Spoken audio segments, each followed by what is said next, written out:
Guys continue करते हैं APRO के कुछ इंपॉर्टेंट क्वेश्चन साथ में। देखो पहला क्वेश्चन है, वर्ष 2003 को आकाशवाणी द्वारा किस वर्ष के रूप में मनाया गया? तो हीरक वर्ष। थोड़ा ध्यान रखिएगा, इंपॉर्टेंट है, हीरक वर्ष के रूप में। दूसरा है, जहां रेडियो के लिए कार्यक्रमों की रिकॉर्डिंग होती है उस जगह को क्या कहते हैं? स्टूडियो कहते हैं, उसको क्या कहते हैं? स्टूडियो। नेक्स्ट है, रेडियो रूपक का फोकस जनसाधारण की रुचि पर केंद्रित होना चाहिए, कथन किसका है? एड राउट का। किसका है? एड राउट का है। ठीक है भाई, आप लोगों का 24 अप्रैल को पेपर है, आप लोग थोड़ा सा भारतीय संविधान पर भी ध्यान दीजिएगा, काफी क्वेश्चन आएंगे उससे। दूरदर्शन के सेंट्रल प्रोडक्शन सेंटर का उद्घाटन कब हुआ था? ये उद्घाटन हुआ था फरवरी 1989 में। दूरदर्शन के सेंट्रल प्रोडक्शन सेंटर का उद्घाटन फरवरी 1989 में हुआ था। एक क्वेश्चन है मिनी स्टूडियो, ये इंपॉर्टेंट है, पूछ सकते हैं कि मिनी स्टूडियो किसे कहा जाता है? देखो ओबी वैन को कहते हैं, और ओबी वैन का पूरा नाम होता है आउटसाइड ब्रॉडकास्ट वैन। क्या होता है? Outside broadcast van. नेक्स्ट है, सिनेमेटोग्राफी के 5C है, ठीक है ना? वो 5C कौन कौन से है? उसमें पहला तो है कैमरा एंगल, दूसरा है क्लोजअप, तीसरा है कंटिन्यूटी, चौथा है कटिंग और पांचवा है कंपोजिशन। ये 5C हो सकता है, पूछ ले एग्जाम में, ये इंपॉर्टेंट है क्वेश्चन। इसके बाद है छोटा पर्दा, टीवी सेट को छोटा पर्दा कहते हैं। नेक्स्ट है, कैरिकेचर शब्द का प्रयोग सबसे पहले किस देश में हुआ था? इटली में हुआ था। कैरिकेचर शब्द का सबसे पहले उपयोग कहाँ हुआ था? इटली में। फिर एसोसिएटेड प्रेस ऑफ इंडिया, ठीक है, एपीआई, इसकी शुरुआत कब हुई थी? 1905 में। कब हुई थी? 1905 में। ये इंपॉर्टेंट क्वेश्चन है। नेक्स्ट है, टेलीप्रिंटर से प्राप्त समाचार के अलग अलग पृष्ठों को क्या कहा जाता है? टैग। क्या कहा जाता है? टैग। ये भी इंपॉर्टेंट है, टेलीप्रिंटर से प्राप्त होने वाले। नेक्स्ट है, कंप्यूटर वायरस की शुरुआत किस देश से मानी गई है? पाकिस्तान से। और अगर आपसे पूछा जाए कि पहला कंप्यूटर वायरस कौन था, तो सी ब्रेन। कौन था? सी ब्रेन। इसके बाद है, डोमेन नेम सर्वर प्रणाली का विकास किस वर्ष हुआ था? 1984 में। आप लोग समझते हो डोमेन नेम क्या होता है, ठीक है ना? हम जो वेबसाइट अपनी बनाते हैं उसके लिए डोमेन नेम परचेज करना पड़ता है। नेक्स्ट है, रोबोट के लिए किस संकेत का प्रयोग किया जाता है? ये इंपॉर्टेंट क्वेश्चन हो सकता है। देखो स्टार, देन ये क्लोज ब्रैकेट बंद हो रहा है और ये कॉलन है, इनको इन डॉट को बोलते हैं कॉलन, इस सिंबल का प्रयोग यूज में लेते हैं। देन 14 है, इंडियन पार्टनरशिप एक्ट का संबंध किस वर्ष से है? 1932। किससे? 1932। नेक्स्ट, ये क्वेश्चन इंपॉर्टेंट है भाई, समाचार पत्र के सुचारू संचालन के लिए, ठीक है ना, 6M, ये M है, 6M की चर्चा की जाती है।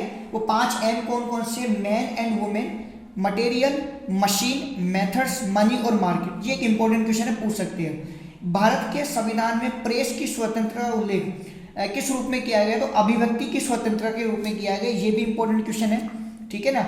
नेक्स्ट है, प्रेस। इस प्रेस शब्द का अगर व्यापक अर्थ की बात करो तो इसका मतलब होता है प्रतिष्ठान, प्रकाशन प्रतिष्ठान। ये इंपॉर्टेंट है। नेक्स्ट है, कस्टम एक्ट। देखो कुछ एक्ट है जिसमें बात करें, कस्टम एक्ट आया था 1962 में, 1962 का है। कॉपीराइट एक्ट 1957 का है। Delivery of books and newspaper act ये 1954 का है। और एटॉमिक एनर्जी एक्ट ये 1978 का है। ये इंपॉर्टेंट है, याद कर लीजिएगा, ये क्वेश्चन इंपॉर्टेंट है।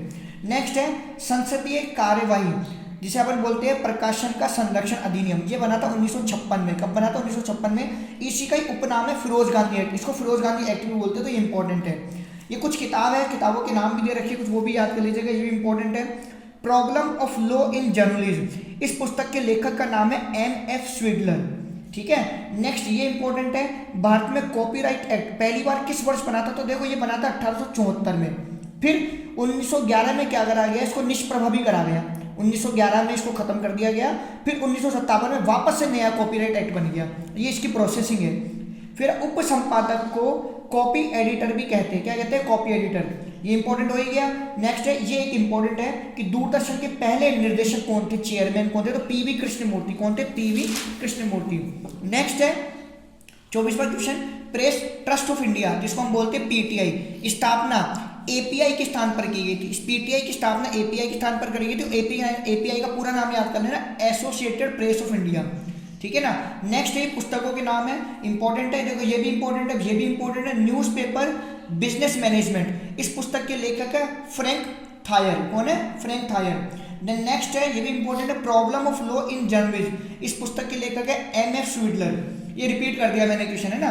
क्वेश्चन नंबर 27 है, एडवर्टाइजिंग पुस्तक के लेखक कौन है? फ्रैंक जैकिंस। ये भी इंपॉर्टेंट है। इसके बाद है, L.A. स्ट्रोनाच ने 1922 में पहली विज्ञापन एजेंसी किस शहर में खोली थी? तो शहर का नाम था बम्बई। या तो बम्बई आएगा ऑप्शन में या मुंबई आएगा, दोनों ही सही है, ठीक है। ये भी इंपॉर्टेंट है। नेक्स्ट, ये इंपॉर्टेंट है, रियलिटी इन एडवर्टाइजिंग पुस्तक के लेखक कौन है? Roger read. देन ये इंपॉर्टेंट है, एड यूनिक विज्ञापन एजेंसी, इसकी स्थापना कहाँ हुई थी? कलकत्ता में। इसके बाद देखो ये ध्यान से समझ लेना 31 वाला क्वेश्चन, ये भी इंपॉर्टेंट है। प्रोपेगेंडा शब्द का प्रचलन नाजी आंदोलन से माना जाता है। किससे माना जाता है? नाजी आंदोलन से। देखो इसमें जो प्रोपेगेंडा है ना, प्रोपेगेट शब्द से बना है। किससे बना है? प्रोपेगेट से। और ये लेटिन भाषा का शब्द है। उस प्रोपेगेट्स का मतलब है जारी रखना। क्या मतलब है? जारी रखना। इसके बाद देखो लायनेल फिल्डेन, ये 30 अगस्त 1935 को भारत के प्रथम प्रसारण नियंत्रक, ठीक है ना, first controller of broadcasting of India बने। लायनेल फिल्डेन कौन है? First controller of broadcasting of India है। और कब बने? 30 अगस्त 1935 को बने। इसके बाद देखो ये भी इंपॉर्टेंट है, युववाणी। युववाणी सेवा का दिल्ली से कब प्रारंभ हुआ था? 21 जुलाई 1969 को, ठीक है। इसके बाद देखो कॉपीराइट एक्ट 1957, इसका एक नाम और होता है, इसका दूसरा नाम है कृति स्वाक्य अधिनियम। क्या है? कृति स्वाक्य अधिनियम। ये इंपॉर्टेंट है।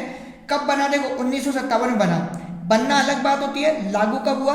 जनवरी 1958 में। सवाल की प्रकृति पर डिपेंड करेगा क्या पूछ रहा है। कब बना पूछे तो 1957, कब लागू हुआ तो बताइएगा जनवरी 1958 में। इस एक्ट में ये बहुत इंपॉर्टेंट है, अब तक 6 संशोधन हुआ है, अमेंडमेंट हुए 6। 1983, जस्ट अगले साल 84 में, ठीक है ना। 7 साल के बाद 1993 में, 3 साल के बाद 1994 में, 5 साल के बाद 1999 में, फिर हुआ 2012 में। और सबसे इंपॉर्टेंट संशोधन 2012 का है। इसके बाद है टाइमलाइन। टाइमलाइन का मतलब होता है समय सीमा। और बाकी टाइमलाइन जो इमीडिएट करती है वो करती है करंट इंफॉर्मेशन को। क्या इमीडिएट करती है? करंट इंफॉर्मेशन को। संपादकीय लेख का एक प्रभावी सूत्र है स्पेसेस, ठीक है ना। इसमें देखो स्पेसेस में एक्चुअली में क्या होता है, इस एस का मतलब होता है समस्या।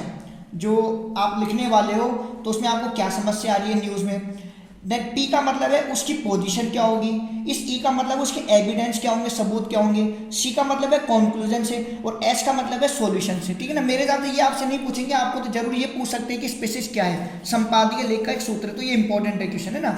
नेक्स्ट है ऑनलाइन जाने वाला पहला समाचार पत्र 1 जुलाई 1980 को द कोलंबस डिस्पैच था। ये इंपॉर्टेंट है, ठीक है ना। अब पंचलाइन और जिंगल, देखो पंचलाइन में आपको पहले भी, जिंगल्स में आपको मैंने पहले की वीडियो में बता चुका हूँ, ठीक है ना। ये विज्ञापन से संबंधित है और जिंगल्स तो वो गीतों के रूप वाली बात है। बात करते हैं 29वां क्वेश्चन। 3 मई को विश्व प्रेस स्वतंत्रता दिवस के अवसर पर दिया जाने वाला, देखो एक क्वेश्चन तो यही बन गया। 3 मई का मतलब हो गया विश्व प्रेस स्वतंत्रता दिवस। इस दिन एक पुरस्कार देते हैं जिसका नाम है गुइलियनो कानो विश्व प्रेस स्वतंत्रता अवार्ड। ये यूनेस्को देता है। तो एक सवाल ये बनेगा कि अवार्ड कौन देता है? यूनेस्को। अब 2021 में किसको दिया गया? मारिया रेसा को। तो एक में 3 सवाल हो गए।